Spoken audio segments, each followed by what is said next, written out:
I like to just let the oysters do the talking. That's my motto. When I first started trying to reach out to restaurants, it was just a DM on Instagram and they give me an opportunity to send a sample of oysters and you just send them and let them do the talking. And then that's pretty much how all my relationships started. Today on the Fishtales Seafood Podcast, we're joined by James Wheeler, a second-generation oyster farmer from Lake Merimbula on the south coast of New South Wales, one of Australia's truly great oyster-growing regions.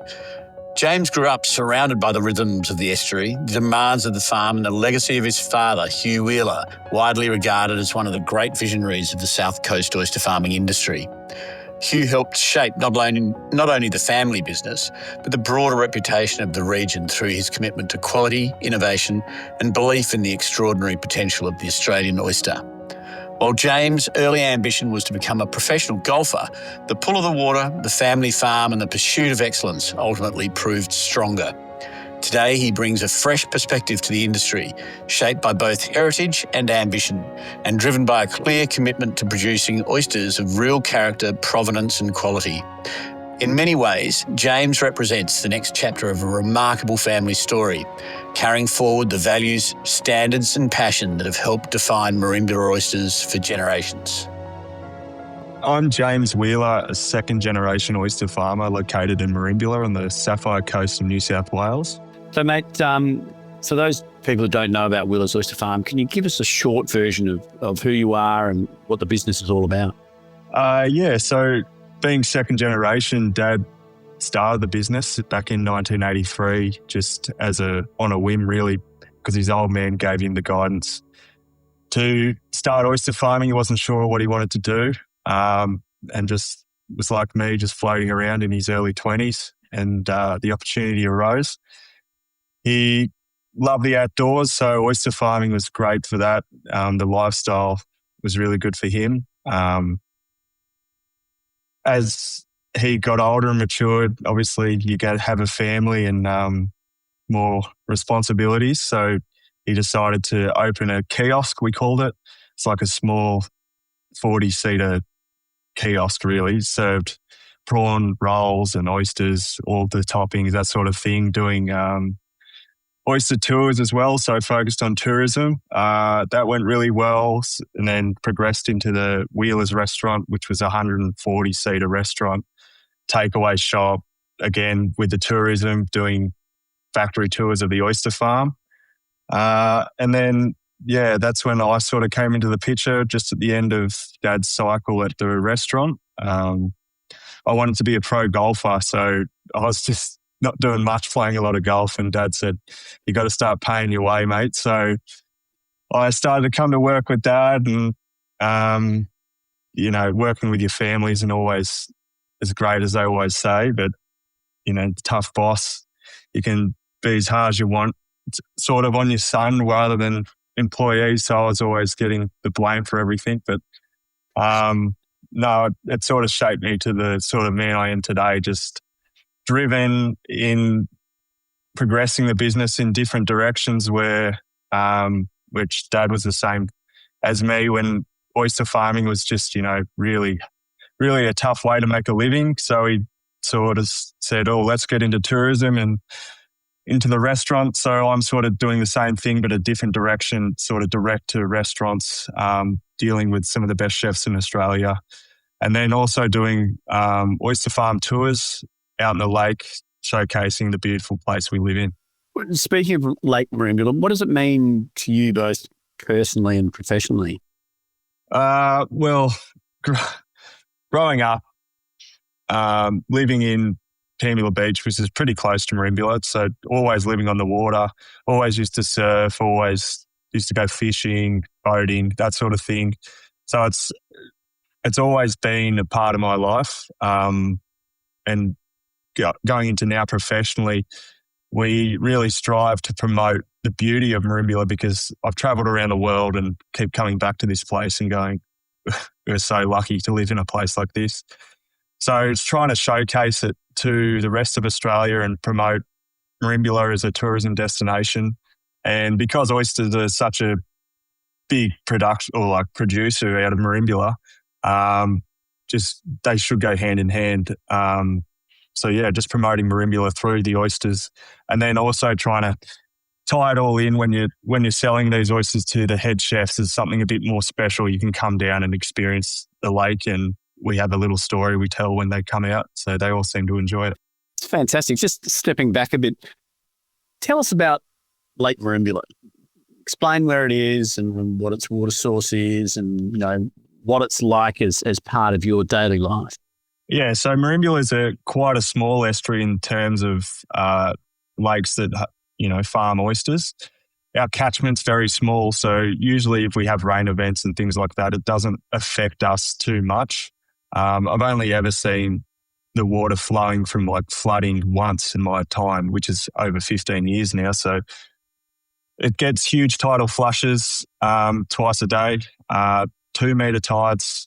Where our lease is located, right at the entrance, it's also got the beautiful native seagrass bottom sand as well, so which is quite unique for estuaries. We're known for farming oysters, so that's where you get that really balanced flavour in our oysters. The lake itself is some of the clearest water I've ever seen on its day, and it's just, you got to come and see it. It's just so beautiful. So in terms of your background, you were talking about aspiring professional golfer. What was life as a professional golfer moving to become an oyster farmer like? Well, I guess it taught me a lot of things that I was never a professional golfer. I was just striving to be one. We'll get that put out there. But no, it's just taught me that you need to practice a lot to get good at something. And that's like with anything. The rule of 10,000 hours is something that I was taught when I decided to chase that dream, and just putting reps in. So in saying that, with oysters, it's about time out in the water, in the shed, doing the minute things, so like the grading the oysters, stuff that you just go, oh, this is so boring. But over time, you get used to looking at oysters and finding good ones. And especially when I first started, we did a lot of oyster opening. So handling a lot of oysters, looking at a lot of oysters, you get a really good eye for what is a good oyster. So opening millions of oysters over my time, you come to now where you're selling oysters to some of the best restaurants in Australia, and the chefs want a certain product. You can really, before you even open an oyster, I can sort of feel this is going to be a good one. So it really helps just putting in the reps and doing things a lot. Now, obviously, your father is a legendary oyster farmer, legendary oyster marketer, and presumably has been a fairly major influence on your career. Have there been other influences in your oyster life? Yeah, Gary Rodley has always been an inspiration for me. Just winning so many awards, you got to be doing something right. So when I first took over the business about 4 years ago, he got us out of a bit of a situation where we, at that stage, were buying in a lot of our stock from the North Coast. They obviously had those floods and pretty much wiped out everything we had on order. So we had no stock coming in. But we reached out to Gaz, and he was able to flick us a few oysters that year and get us by to where we are now. We have a really good relationship, buying millions of oysters off him each year. He's been a really big role model for me, as well as he helps me, pushing me into restaurants and meeting chefs. He's been really, he's really donated his time to me, and I've really appreciated. There's other people, just like football coaches along the way, that you might not think. You learn a lot from football and things like that, but they really help you set up how you think about things and how you should push and when you shouldn't do things, stuff like that. I've found really helpful within life. And so what about the actual, what does it take to grow an oyster in Lake Merimbula that maybe separates you from other regions, other estuaries? The way we do it is we catch our own oysters in Bermagui, as well as buy them in. But when they're at that stage, we have two plots. We call one the nursery lease, which is located behind the golf course in Merimbula. So it's just in a different part of Merimbula Lake. It's really there's no urbanisation around the foreshore. It's muddy bottom, so it's a lot different to the entrance, which is just perfect for growing baby oysters. So we keep our oysters in that nursery lease for up to 3 years sometimes. And then we move them down the entrance closer to the high salinity, which really it changes the way the oyster looks within weeks. It'll go from quite a fragile looking shell to a really mature, beautiful looking oyster, like the ones you see winning the awards. That's where they all come from, Merimbula entrance. So, every estuary is different. That's what's quite unique about oyster farming. With Merimbula, Dad's put in a lot of experience. So before I came in, I sort of had the recipe to grow a good oyster, and I've just followed on from that. And mate, in terms of our oyster farming itself, what do you think, how much of it is science, how much of it is instinct, and how much of it is just simply hard work? A lot of it's definitely comes down to experience. Just knowing when you turn bags, when you harvest oysters, when's the best time of year, that sort of thing. Only yesterday we were talking to Adrian Pinkerton, who won Champion Oyster this year, about mortality, and each month there's a higher risk of mortality when we turn oysters. So that's something he's really passionate about. But it comes down to experience, trial and error. I've made a lot of mistakes in my time. Just ask Dad. But and then you gotta talk to other oyster farmers. It's about learning, and I think talking and collaborating with other oyster farmers is the key to growing good oysters and consistent good oysters. Yeah, absolutely, absolutely. And in terms of the season, water conditions, handling and maturity of the oyster itself, how much do you think that those factors influence your final product? Yeah, season in Merimbula is not the biggest impact. Merimbula is quite unique how it can hold its condition pretty much all year round. Seasons, so yeah, oysters around New South Wales are usually pretty good this time of year. Merimbula's lucky through the winter. I think it's due to being so close to the Bass Strait and lots of the healthy environment that creates. When the oysters spawn, they have the ability to come back and get to that breeding state again before the water gets too cold for them to breed again. So they just hold it all the way through. And you can sort of picture it. What they do is they get fat, and then they hold that condition through the winter. Because when there's no food around, they'll eat themselves, really, and survive through that way. But seasons in Merimbula, it's not a massive impact, but you can make conditions like weather conditions. Like if we have huge amounts of rain, it's definitely going to have an impact on the oysters. Yeah. Yeah, right. And are there certain characteristics in terms of flavour, texture, or appearance that you'd define or are definitive to Wheeler's Merimbula rock oyster? Yeah, so Merimbula is known for its how balanced they are. They're like your salinity, the word I think it's called vegetable. Yeah, vegetal. Yeah, that's the one. Yeah. Talking to Josh in Ireland, he said they're some of the most balanced oysters. That aftertaste lingers for quite a long time, and that's one of the unique things about Sydney rock oysters is that lingering taste.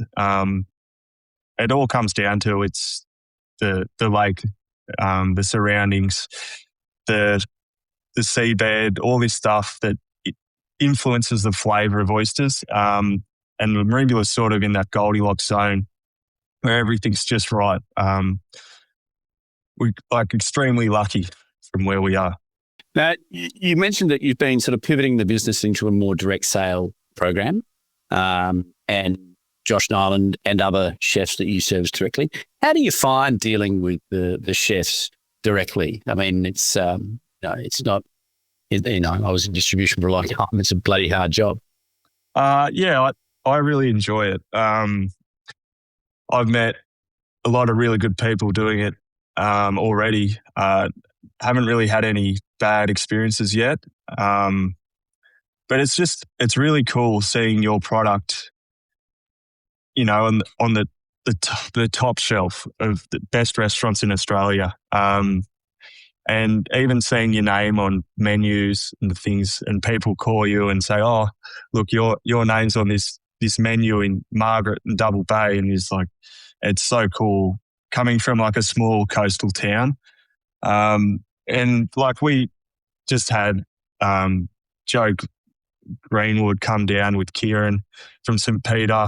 They came down and saw Merimbula, and we went out and had a lunch with them, and it's just so cool getting them down here. Even the fact that they came to a local restaurant and met their chefs, and it's all big collaboration. It's so cool. Where do you think the biggest opportunities are in the premium oyster world right now? Is it with these high-end chefs? Is it with the broader market? Is it local sales? What do you think? I think with the direct-to-restaurant scene, it's still quite untapped. Not so much in Sydney, but the rest of Australia. I think it just comes down to logistics.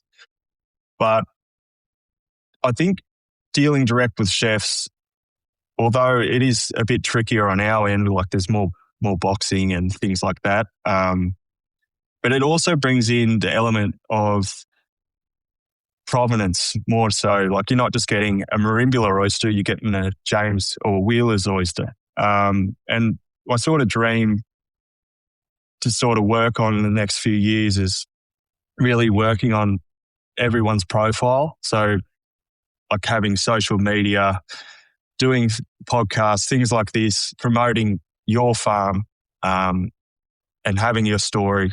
Because even in Merimbula Lake, every oyster tastes different because there's slightly different substrate or closer to the entrance, heaps of different flavours. So it's kind of like a wine.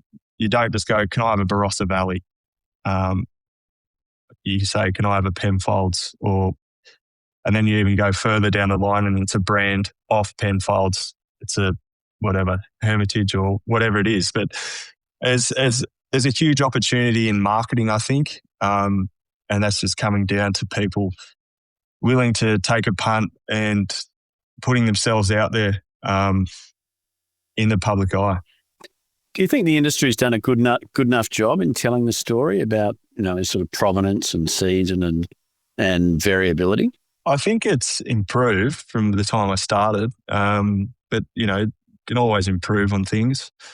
And I think it comes down to more farmers dealing direct with restaurants and chefs then being able to see there are differences in oysters coming from the same estuary. So it's not like people might say, "Oh, if you sell to this restaurant, I can't sell to that restaurant." But in a matter of fact, you can, because it's a different product. And what the consumer wants is a product that they can order and then have a conversation about. It's not just, let's just get these orders and oysters and tip them down our throat. It's a conversation piece. Do you think oysters, the time is right for oysters to be marketed more like wine than seafood per se? Oh, the world's a crazy place at the moment. So why not? I think if we start doing it now, it's boxes are ticked before the time might be right 5 years down the track, but we've at least started. It's something I'm really passionate about, is getting our oysters in the restaurants and promoting Merimbula. So I want every farmer in Merimbula to have a profile, and then it's all centered around everyone can do it and everyone can benefit from it. And what do you think needs to happen to sort of get a more broader industry adoption of that approach, do you think? Is it more return? Is it more consistency? Is it sort of like shortening of the supply chain, in terms of like not being subject to the vagaries of the processor pricing model or whatever it might be? Yeah, I think it comes down to contacts. Like all the farmers around us, like there's 80, there's Sterling, who's also the guru. There's my sister as well. We want to all work together. So me just passing on numbers of chefs that way is the sort of word of mouth, and you spread your fingers out. But going on to other estuaries, I think it'd be really cool to have a big group of oyster farmers from everywhere, and chefs had access to them. It's just the thing that makes it harder is it's smaller volumes. So a lot of oyster farmers want to be able to sell massive volumes and really fast. So with chefs, it's small volumes, but it might be every week. So the consistency's there. It's great for cash flow. But some oyster farmers might not have that window like Merimbula where they can sell all year round. So that model might not work for them. But for the farmers it does work for, I think it's a very good option. Yeah, that's cool. That's cool. So what are your ambitions for James Wheeler's Oysters over the next 5 years? Yeah, obviously expand a little bit. I don't think we need to expand much, but I just want to get up to about 1,000 dozen a week into restaurants. And then really work on, like I'm starting to get involved in committees and all that's all those sort of things involved with oysters. So being on the forefront of the New South Wales oyster industry and stuff like that. But you're just trying to get the farm running as smoothly as possible, really. We've got a farm manager and then just someone else as well managing the farm, and I'm just trying to juggle everything else, but obviously still do a little bit of work. And on that point, I mean, how do you balance being a custodian of a traditional farming operation while, still trying to innovate and grow the industry as much as your own business? Yeah, it is a bit of a juggle. It's with 2 kids as well, young kids, and another one on the way. Yeah, it's just trying to spread yourself out. It's like oyster farming, don't get me wrong, can be tricky, but most of the time it's pretty flexible. So if I need to be home, I can just go home, or if my wife's sick, I can just stay home. We need to go, like we go on a holiday, the oysters don't run away, so we can just go away for a couple of weeks. But yeah, like when you start to get in all these committees and things like that, time starts to become more valuable. But like I've started a few businesses in different industries, and you just try and do the best you can all the time, and most people understand. What are some of the challenges or the biggest challenges that are facing oyster farmers today? Obviously, climate change, different conditions. Like even in 15 years, there's noticeable conditions changes. Like what the temperatures have changed, the seasons have changed. Not so much in summer, winter, autumn, spring, but it's more like 3 seasons, I think now. I always say when the wattles bloom, and it's usually the last few years, it's been September and August. That's when everything starts to grow. So that's when everything accelerates. The oysters grow really well, but so does all the the marine fouling. So you've got to turn them more. Yeah. I mean, look, what have oysters taught you about patience, I suppose? So oysters, through the summertime when things are growing, you're just going, oh my God, how am I going to get on top of all this stuff? So you can just imagine the oysters grow, all the bags get chockers, so you're just trying to thin them out as fast as you can, and you get to the middle of winter and you go, oh, finally we're on top of it. But then because you're selling so many as well, you go, oh my God, I've got no good oysters. And then it's a cycle of just pulling your hair out, going, oh, where am I? But it always seems to, with oysters, it's a 4-year process. So just with the planning we put in place, it always seems to work out. And it's just the juggle, I guess. Is there a single issue that keeps you awake at night? Oh, there's plenty. Aside from 2 kids and another on the way. No, well, I guess it's just juggling cash flow. Oyster farming's really, really delicate with that in mind, because so much of it's out of our control. And you don't know like what could happen. It could be disease outbreak or huge floods, bushfires, all these things that you can't plan for. So it's always about trying to manage the bank accounts, getting them 3 or 4 or 5 months ahead. And then if something happens, like last 6 weeks, we weren't able to get the lake open. And it's through one of the busiest periods of the year, as well as like that. It was about February, March. So when a lot of our outgoings come out, like for spat and all that stuff. So it got quite fine down to we got open for 22 hours and we're able to sell a month's worth of oysters in that week. So we were able to catch back up. But otherwise, I was dreading the calls of the bank manager. Oh, dear. So on the other extreme, though, what's keeping you optimistic? So what's putting spring in your step? I think this direct-to-market thing is really exciting for me. Being able to talk to chefs, being involved in cool events like Narooma Oyster Festival, Vivid, which will be fun. And then, just meeting new people, lots of new people. Oyster farming's not lonely, but you're just seeing the same people over and over again, where being able to put myself out there and go to these events, and you're meeting so many interesting people and so many opportunities arise from just putting yourself out there. Has there been a sort of moment in your career thus far that's sort of made you think, yeah, this is it. This is worth it? Yeah, well, just getting recognition from some of the top chefs is really cool. I'm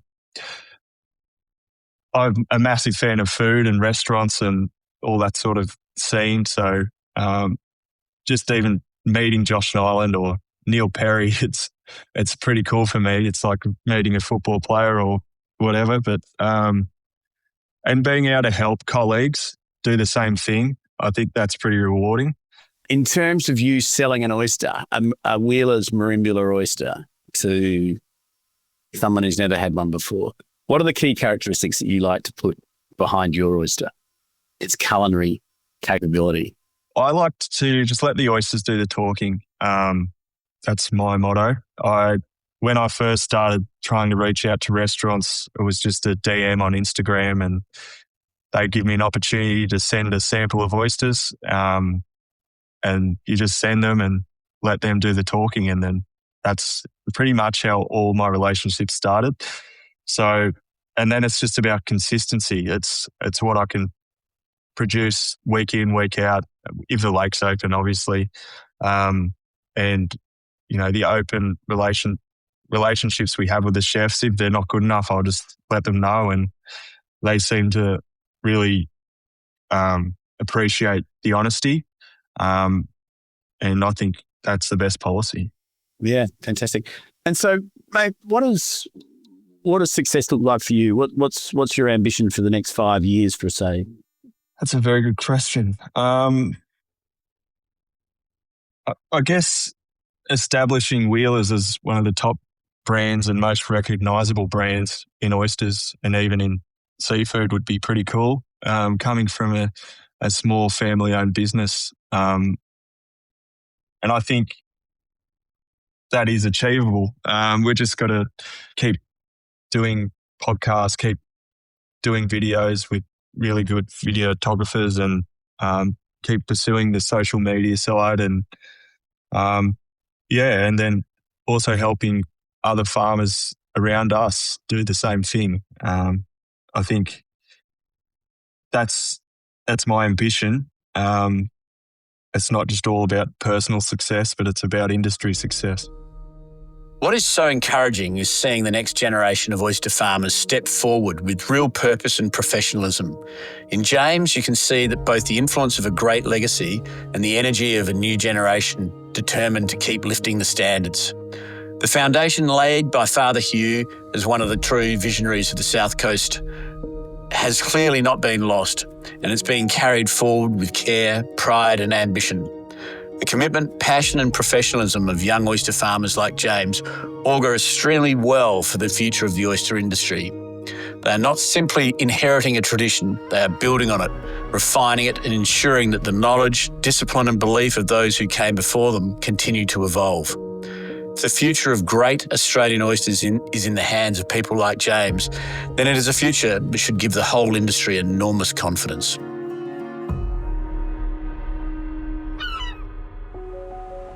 This is Fishtales, a seafood podcast. A Deep in the Weeds production. I'm John Susman. Follow us on Instagram at Fishtales Seafood Podcast or email us at fishtalespodcast@deepintheweeds.com.au. Stay tuned for more tales from beneath the surface of the seafood world every Friday on your podcast app.